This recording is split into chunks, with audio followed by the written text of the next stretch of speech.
qu'on fait à manger, ça manque de sel, ça manque de poivre, alors elle va faire une petite remarque constructive à sa belle-fille. Moi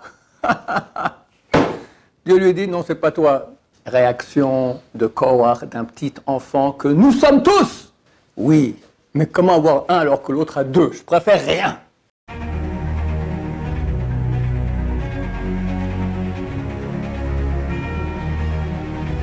Ce jour dédié pour l'élévation de l'âme de Mas'ouda Marcel Basultana de mémoire béni. Oui.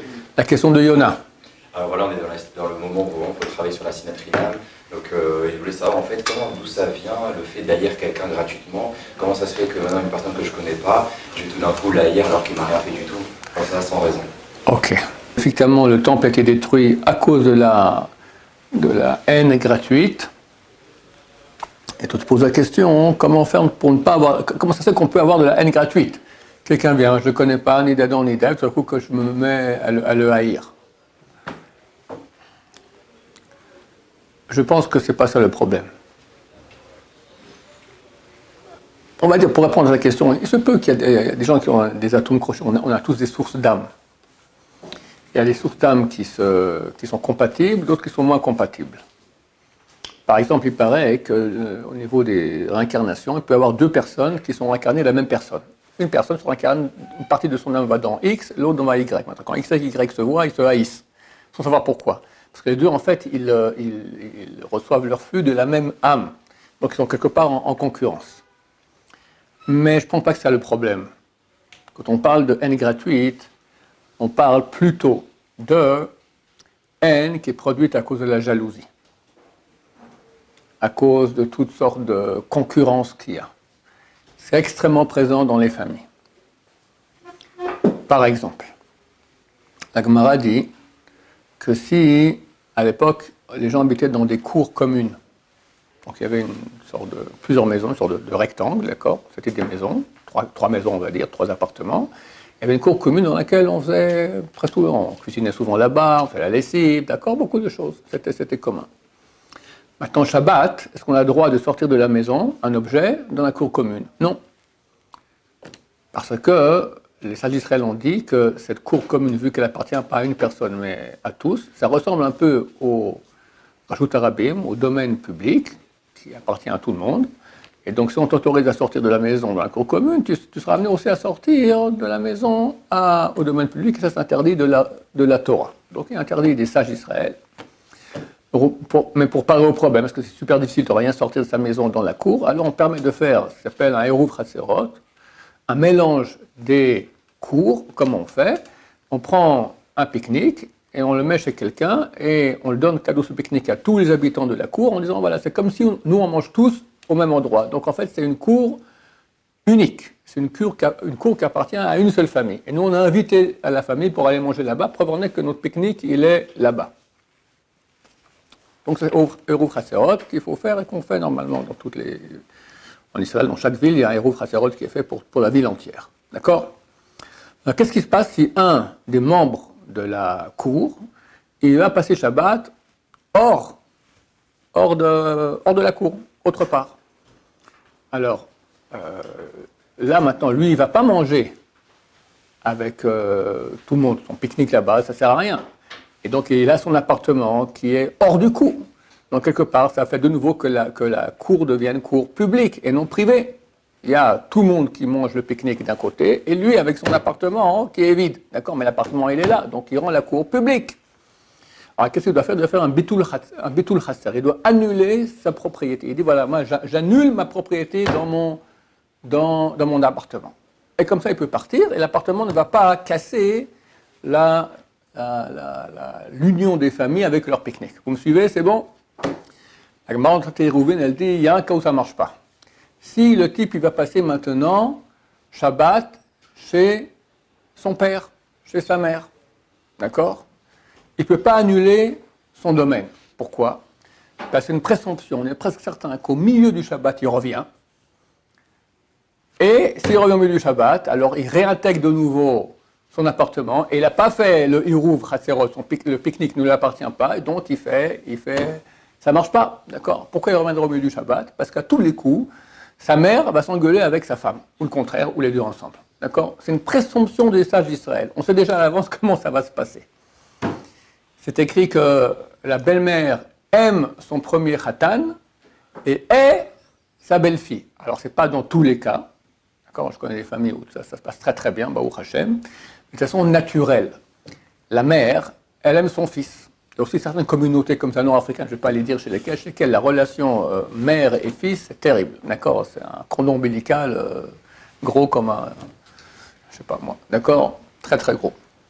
Et très souvent, le fils, il ne peut pas se défaire de sa mère, il ne comprend pas qu'il est marié. Puis un beau jour, il faut couper le cordon ombilical et se marier avec, s'unir avec sa femme. La mère ne peut pas accepter ça.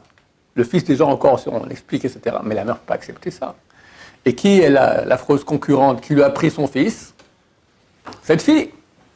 Et il y a une petite logique là-dedans, vous comprenez? Vous saurez quand vous serez parents, d'accord? Tu bosses sur les enfants, hein? D'accord? Jour et nuit, pour en faire des gens bien. Et ils sont tordus, les enfants. Dieu a créé l'homme avec un penchant du corps mauvais. Il faut l'éduquer. C'est un travail. Enfin, un beau jour, vers 18-20 ans, il devient normal. Vient une jeune fille inconnue, lui fait « hello » avec jeu comme ça, lui, il tombe dans le panneau. Et hop, il part avec elle et terminé. Tout ce que tu as bossé pour enfin tu vas un peu profiter, terminé, voilà, une bonne femme lui a fait un petit tralala, et voilà. On peut comprendre qu'il y a une certaine concurrence, on va dire, si pas haine, d'accord, des parents, et de la mère surtout, parce qu'entre femmes. Et puis après, elle va faire une visite chez son fils. Et puis elle a l'œil critique. Donc on fait à manger, ça manque de sel, ça manque de poivre. Alors elle va faire une petite remarque constructive à sa belle-fille. Tu dois mettre un peu plus de citron dans la je sais pas moi, dans la daf, d'accord? La fille ne supporte pas. Ça, quand je vous dis maintenant, c'est dans le bon cas, qu'elle a été gentille, la belle-mère, etc. Elle lui fait des remarques constructives, comment faire sa maison. Puis regarde si c'est propre, et puis ici, et puis comme ça, c'est son fils. Est-ce que moi qui m'occupais de mon fils au top niveau, est-ce que maintenant la femme s'occupe de lui comme il faut? Et la femme se sent espionnée, examinée, ça fait des problèmes. C'est surtout là qu'il y a un problème de sinatrinam, de haine gratuite. D'accord? Ton voisin a construit maintenant un balcon. D'accord? Et toi, ça t'embête. Même ça te dérange un peu. Mais ça va, c'est pas la fin des haricots. Des fois, tu ne veux pas avaler ça. Un collègue, il a réussi mieux que toi. D'accord? Toi, tu as un magasin, tu vends des carottes, et lui, il vend des carottes aussi, en face. Et les gens préfèrent aller chez lui que chez toi. D'accord? Bah, tu as commencé à le haïr. Etc. C'est ces cas-là qui sont difficiles. Et de quoi ça provient? L'affreux, méchant, terrible, horrible, dégoûtant, etc. Ego. Mon ego. J'ai toujours l'impression qu'on me prend quelque chose. On me prend mon fils, on me prend mon balcon, on me prend mes carottes, on me prend. Aïe. C'est ça, la haine gratuite. Alors, il y a la haine gratuite, vraiment gratuite, mais s'il n'y avait que la haine gratuite, aucun problème. Il y a la haine motivée par des paroles.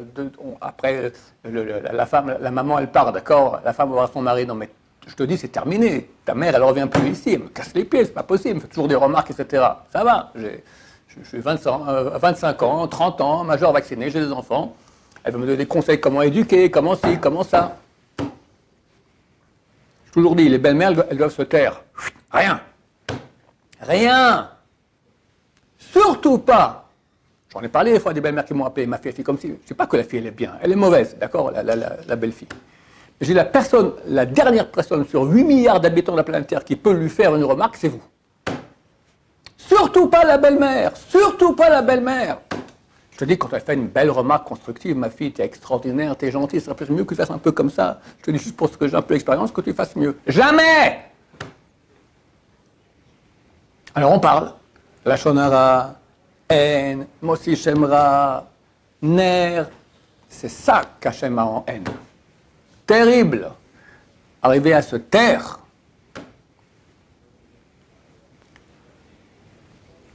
On va étudier maintenant dans le Mesat Yesharim comment des grands sont tombés à cause de la jalousie. Allez, je vous raconte ce qu'on a étudié. Il y avait un type qui s'appelait Rehavam. C'était le fils du roi Salomon. Il a hérité. Il a hérité du royaume d'Israël. Le peuple est venu, lui a dit, sois moins dur que ton père. Le roi Salomon, il a mis des impôts terribles, il a construit le temple en or, machin, etc. C'était dur pour le peuple. Il dit, écoute, on a beaucoup souffert, réduis un peu le niveau. Haman dit, ok, revenez demain, je vous donne une réponse. Il va voir les sages d'Israël, les vieux conseillers, tout ça. Il dit, ils ont raison, baisse, ils ont trop souffert, baisse le niveau. Il va voir ses copains là, de l'école avec qui il sort boire des pots. Et leur dit, si maintenant, toi tu es jeune, tu vas lâcher prise par rapport au peuple, t'es cuit. Ils vont te bouffer entièrement. Il faut que tu leur prennes que c'est toi le boss. Et Rehavam, au lieu d'écouter les vieux, il écoutait les jeunes. Erreur. Chazal disent que la destruction des vieux, c'est une construction, et la construction des jeunes, c'est une destruction. Les vieux, ils savent, les anciens, ils ont d'expérience, etc. Le peuple a dit, c'est comme ça. Alors, il leur a dit, mon père était comme ça, moi je serai encore pire. Pire. C'est comme ça, bye bye, on te doit rien. Et ils ont eu un schisme, ils ont ouvert un autre État, l'État d'Israël. Est resté ici à Jérusalem l'État de Juda, avec Binyamin et Shimon. Et les autres ont ouvert un État qui s'appelait l'État d'Israël. Qui a dirigé l'État d'Israël? Il s'appelait Yerovam ben Navat. Yerovam ben Navat, c'était le plus grand sage d'Israël. Les sages d'Israël disent que les autres sages d'Israël, par rapport à lui, étaient comme la pelure de l'ail. Pelure de l'ail, combien ça vaut par rapport à quelqu'un? Rien. Grand sage. Lui a dirigé la construction de ce nouvel État. Il y avait un problème, c'est que les bons juifs, 3 fois par année, ils viennent à Jérusalem, au temple. C'est le mitzvah, d'accord, pèleriner, amener les sacrifices, Hagiga, etc. Il s'est dit, s'ils viennent au temple, c'est à Yehuda, qu'est-ce qui se passe au temple? Personne ne peut s'asseoir, la Hazara, l'endroit où il y a les sacrifices, là-bas, c'est une sorte de cour, personne ne peut s'asseoir au temple, en face de Dieu tout assied. Le seul qui peut s'asseoir, c'est un roi d'Israël, descendant du roi David. Or, Rehavam, fils de Salomon, petit-fils de David, peut s'asseoir. Moi, Yerovam ben Navat, je suis le roi d'Israël, mais je ne suis pas descendant de David.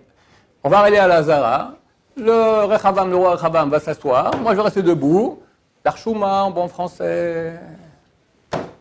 T'as vu? Les gens vont voir que je reste debout et lui assis. Ah, c'est pas si terrible. Terrible. Comment mon ego peut accepter une chose pareille? Alors qu'est-ce qu'il a fait? Il a mis des flics sur toutes les routes qui amènent à Jérusalem, défense de passer.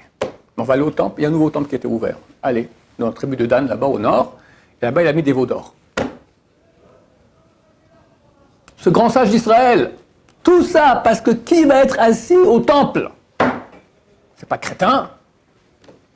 Et Dieu est venu lui a dit, Yerovam, fais tchouva, reviens, et moi, toi, le fils de David, le fils de Ishaï, le roi David, on se promènera ensemble dans le paradis. C'est quelque chose de meilleur qu'on peut rêver, se promener avec le Mashiach, le roi David et Dieu au paradis. Il a demandé qui a la tête. Et Dieu lui a dit, moi, toi et lui. Donc David est après toi. Alors Dieu lui a dit, maintenant il pose la question, il voulait entendre, non, c'est toi. Si c'est comme ça, tu es après David. Comme ça, j'accepte pas. Et ce type-là, c'est écrit dans le Rambam, il n'a pas part au Olam Haba, il sera en enfer pour l'éternité. Ça veut dire 1 million, 2 millions, 2 milliards d'années être en enfer, et encore après, encore plus, pour toujours. Pas qu'il disparaît. On le brûle, on le brûle, on le brûle, on le brûle, on le brûle, on le brûle. Qui va être assis, qui va être debout? C'est pas crétin comme tout.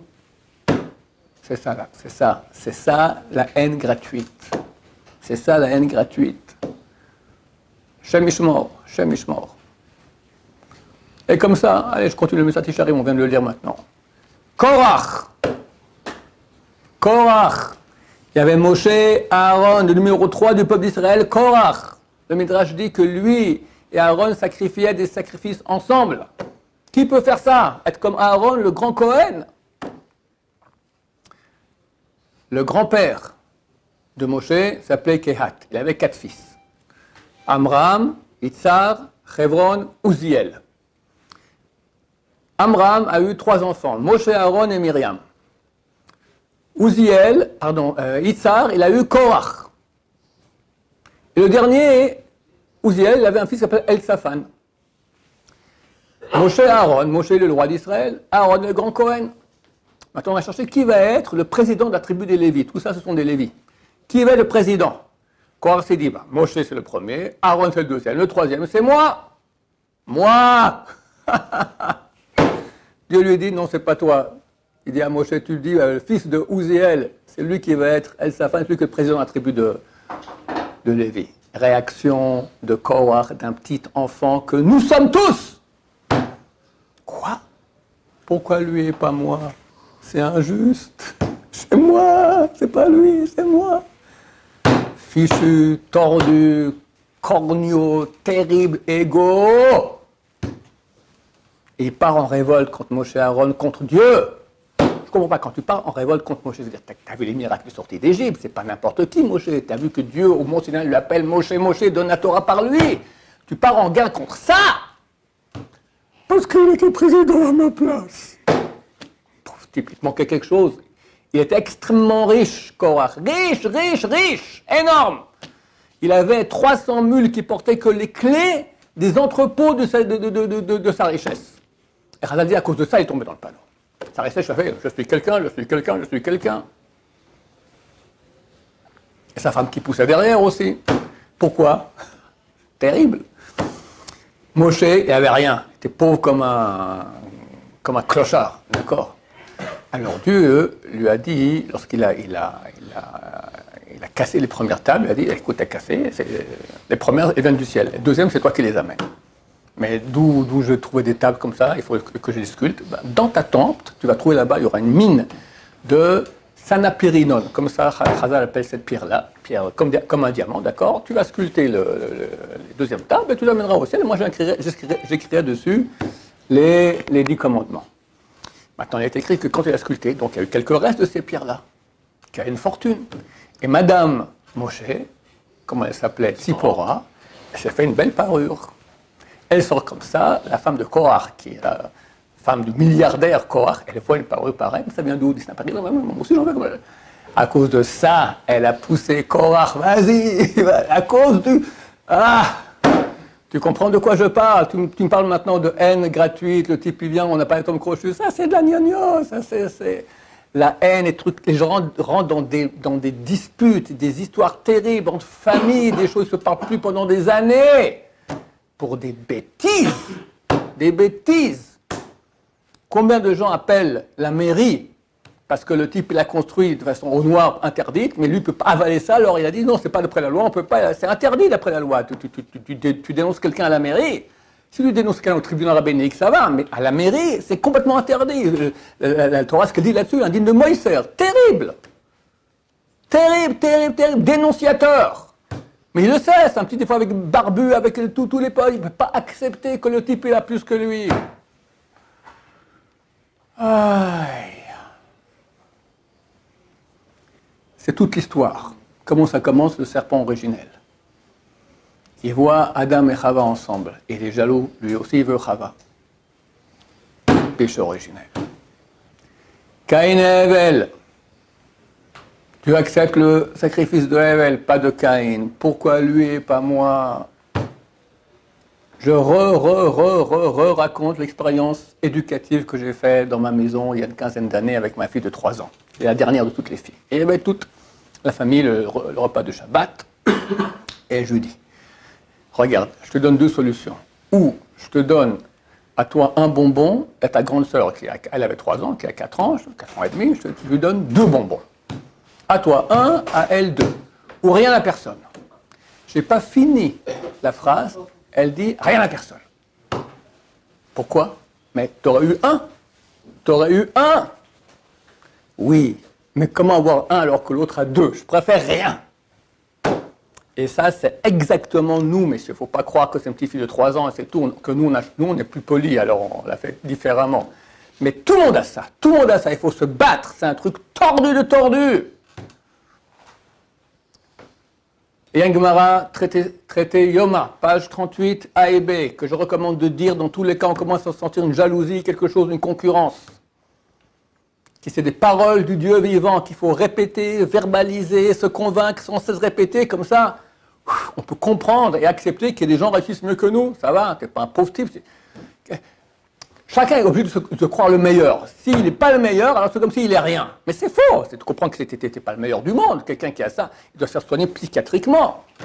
Mais chacun de nous, on vit comme ça. C'est comment des gens m'écrivent. Je vais reprendre bientôt le Yoma, page 38, parce qu'il est trop beau. Mais combien de gens m'écrivent qui se prennent pour le Mashiach?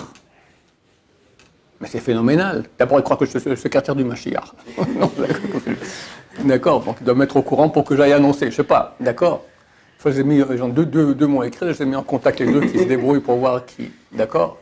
Mais de quoi ça provient? D'un ego non maîtrisé. Parce que beaucoup de gens pourraient croire que peut-être ils pourraient se marcher, mais au moins ils ont pas le culot de le dire. Ils comprennent que c'est ridicule, alors ils le disent pas, d'accord. Mais si les résistances de la raison sont dépassées pour dire je suis Mashiach, c'est un ego déferlant, terrible, d'accord. Moshe Rabbeinu, qui était le Mashiach, c'est lui qui a sauvé Am Israël qu'on attendait depuis tellement de temps en Égypte. La Torah dit qu'il n'y a pas plus humble que lui. Il n'y a pas plus humble, on doit être extrêmement humble. Quelqu'un qui dit moi je suis Mashiach et je suis le plus humble de toute la terre, d'accord, tu comprends quel ego il a. Alors que dit la Gemara dans le traité Yoma, page 38? À ta place, on t'asserra. En ton nom, on t'appellera. Tout ce qui te revient, tu le recevras. Et personne ne peut prendre à l'autre, aucune royauté peut prendre à une autre royauté, ne serait-ce qu'un cheveu. C'est tellement beau, c'est tellement juste, c'est tellement divin. Tu veux du kavod? À ta place, on t'asserra. Personne ne te prend rien. C'est pas parce que lui a reçu plus qu'on t'a pris quelque chose. Toi, tu as ce que tu as, c'est bon. Et lui, il a ce qu'il a, il a plus. Et alors, on t'a pris quelque chose. Tout ce que tu dois recevoir, tu recevras. À ta place, on t'asserra, en ton nom, on t'appellera, tout ce que tu reçois, tu recevras. Personne ne peut te prendre un cheveu, ni toi de lui, ni lui de toi. Ça, c'est la vérité. Et quand on vit comme ça, alors on peut accepter que quelqu'un réussit mieux que nous. Ah, ça veut donc dire que le cœur, en fait, est plus puissant que la raison. Bien sûr. Le cœur, il est mauvais. Et tout notre job sur Terre, c'est la seule chose qu'Hachem nous demande, c'est que la raison va vaincre le cœur. La raison qui sait que maintenant la pensée idiote qui vient de mon cœur, il y en a sans cesse de jalousie, de haine, de colère, de envie, de paresse, toutes ces choses, c'est des produits tordus du cœur. Des fois, il y a des bons sentiments du cœur qui arrivent. La pitié dans les cas où il faut avoir pitié, d'accord. Mais qui doit gérer le cœur? Qui a toutes sortes d'idées bonnes et mauvaises? La tête! Et quand la tête, elle voit maintenant une imagination qui vient, qui est fausse, tout de suite, là, l'écraser. Comment? Le meilleur moyen, c'est verbalisation. Comme je dis, en cas de jalousie, tu répètes cette phrase-là. À ta place, on t'asseyera. En ton nom, on t'appellera. Personne ne te prend rien. Tu ne peux rien prendre à personne. Quand tu verbalises ça, au bout d'un moment, le cœur s'écrase. C'est un principe. Balatana, il écrit ça. Moar shalit à la lèvre. L'esprit, la raison, elle a la maîtrise du cœur. C'est faux. Elle peut avoir la maîtrise du cœur, mais il faut actionner la raison. Mais si maintenant, comme la majorité énorme, tout le ministère n'en parle pas, les goïms, il n'y a aucun doute là-dessus, mais même chez les juifs, énormément, les gens vivent le film que le cœur leur amène. Il m'a fait ci, il m'a fait ça, je suis comme ci, je suis massin, tatati, tatata, tatati. Il vit le truc, complètement hors de lui. Les sages israéliens ont dit, il y a trois choses qui sortent la personne du monde. L'envie, la jalousie, Tava, kavod et la recherche du kavod, le déshonneur. Ça le sort du monde. Quel monde? Son monde. Son monde. Il est hors de lui, il est plus dans sa réalité, il est dans un cinéma, un film, d'accord? On m'en veut, je suis jaloux, pourquoi lui, pourquoi pas moi, tatati, tatati. Tous des trucs de tordus, terribles, qui le font agir en mal, perdre énormément. Perdre énormément. Yoram Ben Navat, il aurait pu se prendre avec Dieu dans le paradis, il est en enfer. Korach idem. Les Meraglim, l'explorateur, s'ils arrivaient en terre d'Israël, ils auraient perdu un peu de leur niveau. Ils étaient présidents, ils seraient baissés, pas le grand président, un peu moins, d'accord? Les sages d'Israël, c'est à cause de ça qu'ils ont dit à la Shonara sur la terre, et eux sont morts, et toute la génération, 600 000 juifs, sont responsables. Ils ont tué 600 000 juifs. Parce qu'ils auraient eu moins d'honneur en rentrant en terre d'Israël. On peut se taper la tête dans les murs. C'est terrible, mais c'est la réalité. C'est la réalité. Si le type maintenant il ne se rend pas compte qu'il est motivé, alors c'est fin, parce qu'ils ont vu des choses en Israël qu'on aurait pu dire que c'est pas bien, mais ils ont pu faire beaucoup de bien, comme Caleb et Yoshua. Ils ne se sont pas rendus compte qu'ils étaient motivés par une jalousie, pas une jalousie, une peur qu'ils auraient moins d'honneur. Peur de moins d'honneur. Combien de gens, quand la décision qu'ils doivent prendre dans leur vie, elle est motivée par quoi? Le kavod. Le kavod. Tu as un papier de Oxford. Tu as une ligne, qu'est-ce que j'en sais moi, comme belle voiture, tu es le PDG de la boîte, machin, etc. Pauvre type. C'est ça ta vie, qu'on dise ah, salam alek, ah ouais, oui, salam alek. D'abord, personne ne fait salam alek, tout le monde est jaloux de toi. Et on parle de toi en mal dans ton dos, d'accord? Mais au moins, tu peux la jouer salam alek, d'accord? Le kavod. C'est pas tordu, je vais être méchant avec les médecins, d'accord? Il y a certains médecins qui sont médecins vraiment par choix de aider. Ils aiment ça, ils aiment la médecine, ils aiment aider, ils savent qu'ils savent rien au début et un peu quand ils sont des grands médecins. Un grand médecin, il sait ça. Mais la majorité des gens qui choisissent médecine, c'est pourquoi? Pourquoi? Voilà, vous comprenez tout seul. Idem, avocat, idem, tous ces métiers-là. D'accord? Alors, je ne vais pas condamner tout le monde, mais que chacun vérifie maintenant dans ses choix quelle est la raison qui pousse le plus. Maintenant, quand quelqu'un de l'extérieur vient et me touche dans mon kavod, il a plus de kavod que moi, c'est insupportable. Insupportable. Je me souviens une fois le Rav Hades, il a dit que c'est un des grands Rashi Yeshivot, Svara déjà vieux, une grande barbe comme ça, d'accord. Son père, c'est un grand sadique. Raconte qu'il est allé voir un balayeur de rue dans le quartier. Moi, quand on était jeune à l'école, on disait la pire chose qu'on veut dire à quelqu'un, tu finiras balayeur de rue, d'accord. C'est plus à la mode aujourd'hui, je crois, d'accord. Aujourd'hui, il y a les camions 1 et boueurs, d'accord. À l'époque, il balayait.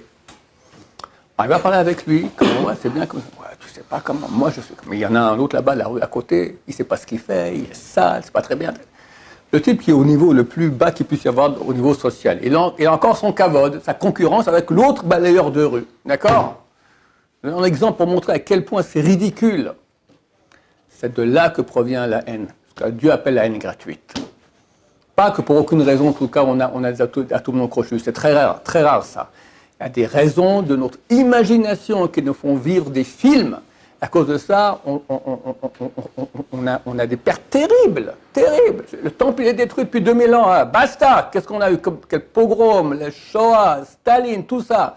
À cause de ça. Aïe. Ça veut dire qu'on peut étudier toute sa vie la Torah, tout en étant en fait dans l'extériorité de la Torah. Bien sûr.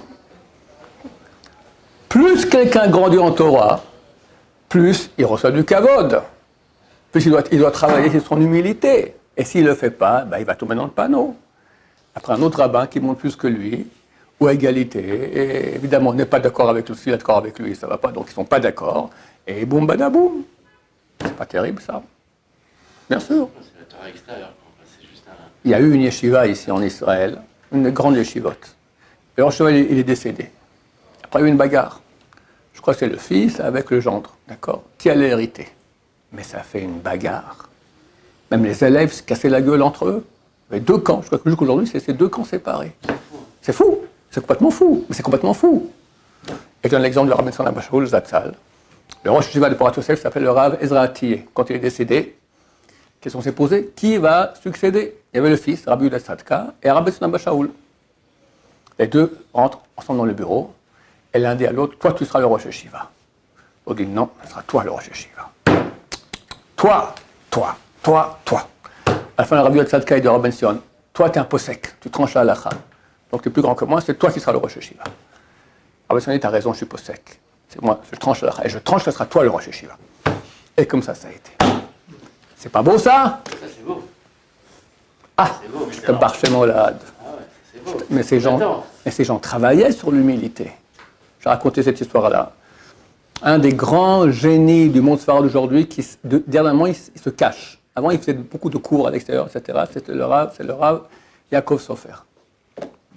Aujourd'hui, on n'entend plus parler de lui, l'Anshiva, et il semblerait qu'il ait la Ruach HaKodesh. Des élèves à moi qui étaient là, ils sont partis chez lui, des fois, il semblerait qu'il ait la Ruach HaKodesh. Alors,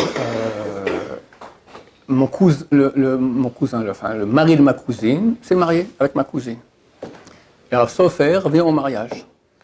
Et les deux dansent le Rav, dansent avec le Khatan. Ils se tiennent les mains comme ça, d'accord? Et comme ça, ils sont en train de danser, les gens tournent autour, comme ça. Et le chanteur, il dit, on salue le Gaon, le génie, le Rav, le grand Tamil Chacham, le Rav Yaakov Sofer, d'accord? Bon, le mari de ma cousine, il m'a dit à ce moment-là, il est très fort, quoi. Il a serré les doigts comme ça, il a écrasé les doigts. Il dit, pourquoi il parle comme ça? Pourquoi il parle comme ça? Tu comprends? Alors que nous, on leur dit, t'as oublié aussi que je suis... Non, pas comme ça, en fait. Ah non, non, vraiment pas. Tu la joues en plus, tu la joues humble. Parmi les qualités qu'on te donne, en plus, il est humble. D'accord? Voilà. C'est un travail énorme. Travail dur. Tu vois que les plus grandes générations, des très grands, sont tombés très bas. Voilà. Que Dieu nous aide à ne pas tomber dans le panneau, à gérer nos fausses pensées, surtout pas avoir la haine de notre prochain. Baruch Adonai, l'Olam, Amen, Amen.